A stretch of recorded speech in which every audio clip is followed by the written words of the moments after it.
Hello बच्चों, कैसे हो। आज हम एक नया आइडिया लेकर आए हैं आप लोगों के लिए कि आप इलेक्ट्रिक करंट पढ़िए केवल सुनकर। हम पूरा इलेक्ट्रिक करंट जो है कवर करेंगे। अगर आप बिना पढ़े केवल सुनकर अगर आप तैयार कर लेते तो समझ लो कि मेरे हिसाब से जो हमने मेहनत किया है वो सार्थक हो जाएगा। तो हम आपको टॉपिक शुरू करते हैं। इलेक्ट्रिसिटी एक ऐसी चीज़ है कि जिसके बिना आप सोच नहीं सकते हो कि हमारा जीवन चल जाएगा। How do you think your life would be without electricity. तब आप सोचिए कि जब इलेक्ट्रिसिटी के बारे में सबसे पहले किसी ने सोचा होगा तो क्या सोचकर उसने इलेक्ट्रिक करंट को इन्वेंट किया होगा। अब आप स्टार्टिंग में चलिए कि कहाँ से इसकी यात्रा प्रारंभ होती है। कि सबसे पहले इस बात पर ध्यान गया थेल्स अंकल का, जो कि ग्रीक फिलासफर थे। अंबर एक लकड़ी होती है जो एक प्लास्टिक की तरह होती है, जिसे उन्होंने सबसे पहले फर से घिसा। जब फर से घिसा उन्होंने, तो वो जो है छोटे छोटे बहुत स्मॉल ऑब्जेक्ट को अपनी तरफ अट्रैक्ट करने लगा, और इसी रहस्य को नाम दिया गया इलेक्ट्रिसिटी।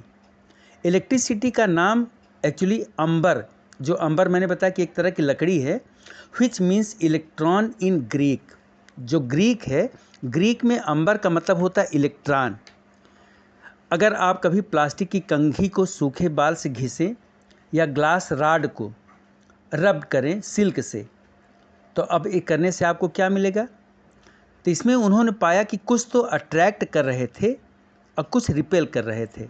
तो निष्कर्ष ये निकला कि चार्ज जो है या तो पॉजिटिव होगा या तो निगेटिव।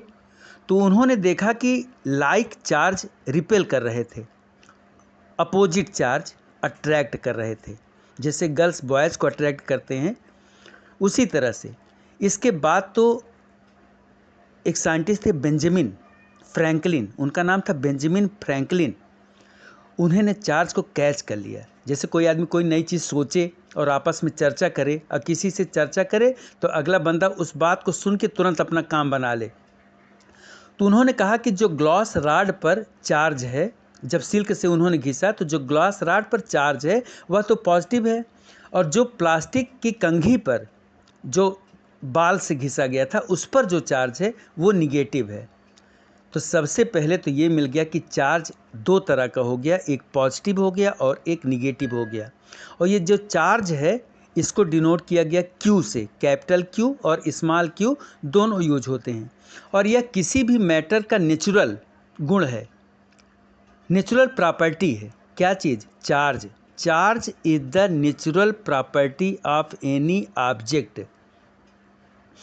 अब इसलिए यह एक फंडामेंटल क्वांटिटी हुआ, क्योंकि नेचुरल प्रॉपर्टी है तो इसी को कहते हैं फंडामेंटल क्वांटिटी।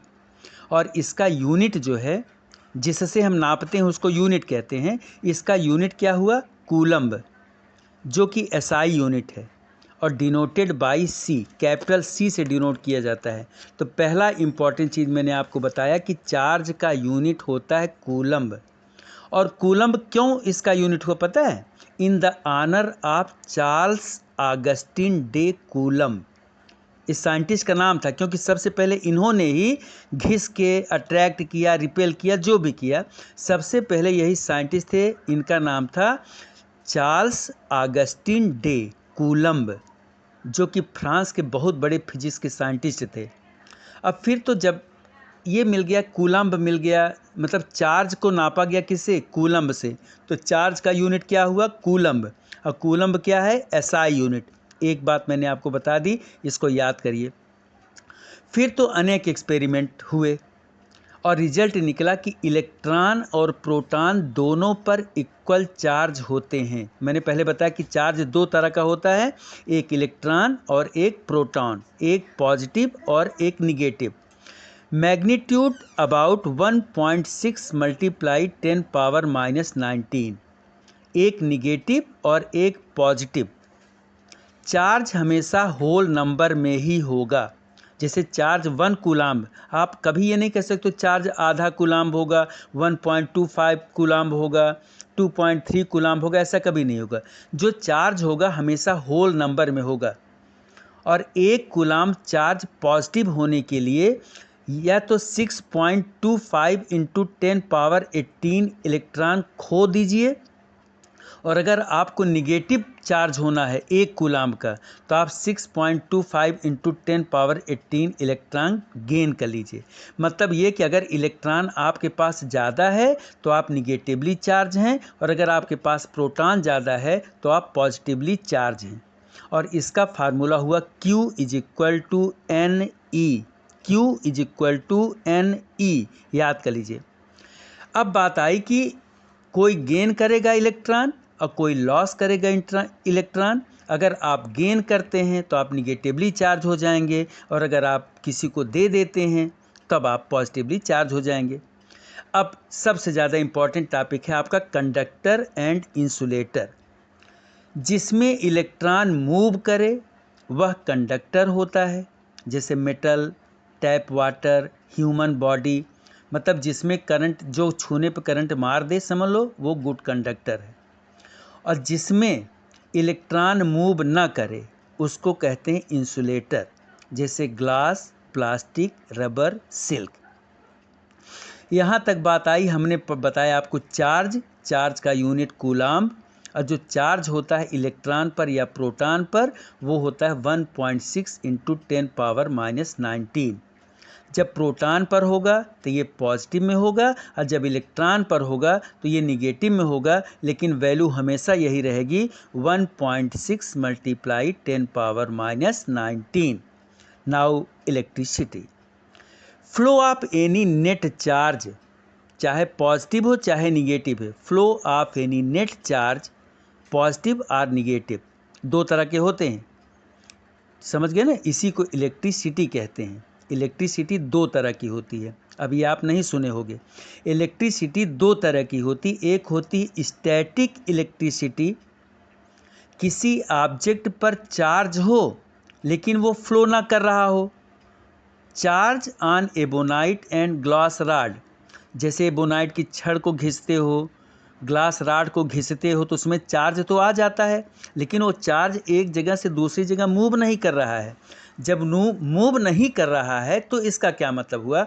इसका मतलब हुआ कि इसमें चार्ज है, लेकिन जब चार्ज है तो इलेक्ट्रिक करंट है, और इलेक्ट्रिक करंट मूव नहीं कर रहा है, इसलिए हमको इसको कहते हैं स्टैटिक इलेक्ट्रिसिटी। अब दूसरा क्या है? Current electricity. इलेक्ट्रिसिटी दो तरह की होगी, एक स्टैटिक इलेक्ट्रिसिटी, एक current electricity. When charge flow through any object, then it is current electricity. Current electricity, अब देखो सुनिए, conductors permit easy flow of charge, whereas insulator do not. Most metals are good conductor, copper is one of them. इतना याद रखना कि जो conductors होते हैं वो इलेक्ट्रॉन को इजीली जो है परमिट करते हैं मूव करने के लिए from one place to another. अब आप उसी को समझोगे कंडक्टर, तो जो कंडक्टर होता है उसमें ही इलेक्ट्रिक करंट फ्लो करता है। अब करंट इलेक्ट्रिसिटी क्या हुआ? When charge flow through an object. अब देखो बात यहाँ पे आती है कि जो electric potential and potential difference. अब आप समझिए, एक को मैंने बताया कि स्टैटिक इलेक्ट्रिसिटी, और एक को मैंने बताया कौन सी इलेक्ट्रिसिटी? Current electricity. अब आप कहोगे सर एक में फ़्लो कर रहा है एक में फ़्लो नहीं कर रहा है, तो क्या रीज़न है कि करंट फ़्लो कर रहा है और क्या रीज़न है कि करंट फ़्लो नहीं कर रहा है? मतलब इलेक्ट्रॉन मूव कर रहे हैं और एक में इलेक्ट्रॉन मूव नहीं कर रहे हैं। इसका रीज़न होता है बेटा electric potential and potential difference. अब आप इस तरह से समझो कि जैसे कहीं पर पानी बह रहा है, तो पानी बह रहा है तो क्यों पानी बह रहा है? क्योंकि अगर लेवल ऊपर से नीचे है तो पानी बहता है। हम आपको कोई चीज़ बता रहे हैं, इसका मतलब कि हम अपने नॉलेज को ट्रांसफ़र कर रहे हैं। हमारे पास नॉलेज ज़्यादा है, जो सुन रहा है हो सकता है उसको ना पता हो इलेक्ट्रिक करंट के बारे में, तो हमारे यहाँ से नॉलेज ट्रांसफ़र हो रहा है एक जगह से दूसरी जगह पे। आपकी जेब में पैसा है तो आप पैसे किसी को दे रहे हो, जिसके पास पैसा नहीं उसके पास दे रहे हो। तो आपके पास पैसा है ज़्यादा, उसके पास कम है, तो आप पैसा उसको दे रहे हो। मतलब इसका मतलब सिंपली समझो कि इलेक्ट्रिक करंट तभी फ्लो करेगा जब कहीं से हायर टू लोअर, बस इतना समझे रहना कि हायर टू लोअर। कोई भी चीज़ फ्लो तभी करता है जब हायर टू लोअर होता है। अगर कहीं पर इक्वल होगा तब जो है इलेक्ट्रिक करंट नहीं इधर से उधर होगा। तब आप समझो कि electric potential and potential difference. If you try to separate the two charges from each other, कोई भी चीज़ अगर आप अलग कर रहे हैं, कोई चीज़ आप तोड़ रहे हैं, किसी चीज़ को यहाँ से वहाँ तक भेज रहे हैं, तो आपको काम करना पड़ेगा। अगर काम करना पड़ेगा तो क्या चाहिए आपको? इसके लिए चाहिए होगी एनर्जी। तो जो ये एनर्जी है इसी को कहा गया इलेक्ट्रोस्टैटिक पोटेंशियल एनर्जी। याद रखना, electrostatic potential energy.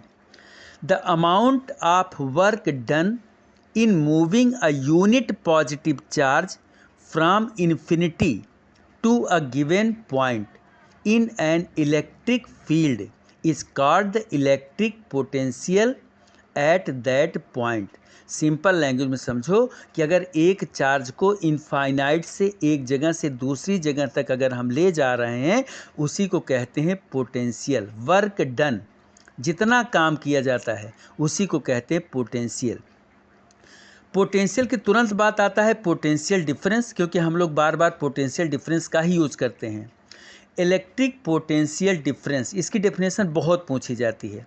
Electric potential difference from one point to the other, उसमें हम कहते थे कि इनफाइनाइट से एक जगह तक ले आते हैं। इसमें क्या कहते हैं कि जो पॉजिटिव चार्ज होता है उसको एक जगह से दूसरी जगह तक ले जाने के लिए, जैसे सपोज करो कि आसियाना से पावर हाउस तक हम ले जा रहे हैं, one place to another. Electric potential difference from one point to the other, और इसको डिनोट करते हैं V से। याद रखिएगा, इसको डिनोट करते हैं किससे? V से। और इसका फार्मूला होता है V = W/Q, और इसका SI यूनिट होता है volt.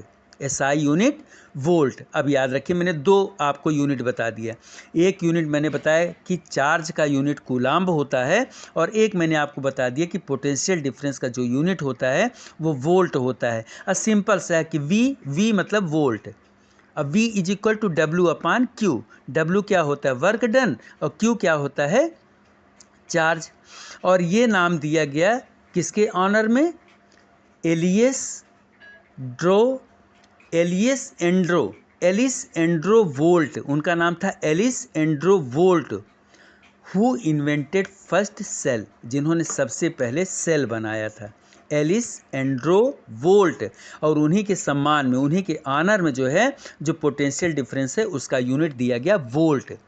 Volt is also known joule पर कूलाम्ब। जो वोल्ट होता है उसका यूनिट क्या होता है? जूल पर कूलाम्ब। तो जूल पर कूलाम्ब को ही वोल्ट कहा गया, और इसको मेजर किया जाता है वोल्ट मीटर से। कोई कोई वोल्टा मीटर कहता है, कोई कहता है वोल्ट मीटर। इसको वोल्ट मीटर से नापा जाता है, और volt meter is a high resistance instrument. MCQ में बहुत पूछा जाता है। एक लाइन यही आप हमारी याद करो, देखो अब की बार एग्जाम में आता है कि नहीं आता है। Volt meter is a high resistance instrument and join in parallel combination. फिर से सुन लीजिए, volt meter is a high resistance instrument and join in parallel combination. जो आप सुन रहे हो, अगर आप यही लाइन देखे रहे ना, आपको कभी न कभी नंबर ये जरूर देके जाएगा। To find higher voltage are accomplished with a chain of cell connected end to end which is called battery। एक होता है सेल और एक होता है बैटरी। अब ध्यान से समझिए कि क्या चीज़ मैंने बताया।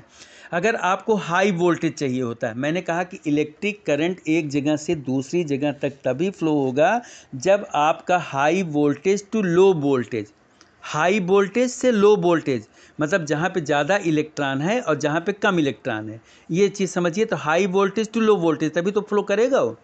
नाउ अब हम आते हैं, अब आपने दो चीज़ समझी। एक समझा आपने चार्ज, हल्का सा मैंने इलेक्ट्रिक करंट आपको बता दिया, हल्का सा मैंने आपको बता दिया कि पोटेंशियल क्या होता है, फिर मैंने बता दिया कि पोटेंशियल डिफरेंस क्या होता है, फिर मैंने कहा high potential to low potential में इलेक्ट्रिक करंट फ्लो होगा। अब हम लोग आते हैं कहाँ पर? अब हमारा मेन टॉपिक शुरू हुआ, इलेक्ट्रिक करंट। अब बताते हैं इलेक्ट्रिक करंट क्या होता है। चलो इलेक्ट्रिक करंट अब आपको बताते हैं अगले वाले वीडियो में, क्योंकि अब ये हो गया 14-15 मिनट का वीडियो हो गया। अगर आप इसमें 2-3 चीज़ें समझे रहिए, कि फिर से एक बार रिपीट कर रहे हैं। जो चार्ज होता है उसका यूनिट होता है कूलाम्ब, और जो पोटेंशियल डिफरेंस होता है उसका यूनिट होता है वोल्ट। Thanks student. अब अगले वीडियो में फिर से सुनिएगा। अब वीडियो नहीं है तो केवल कान में लगा के सुनना है। अब हम आपको बताएंगे इलेक्ट्रिक करंट के बारे में।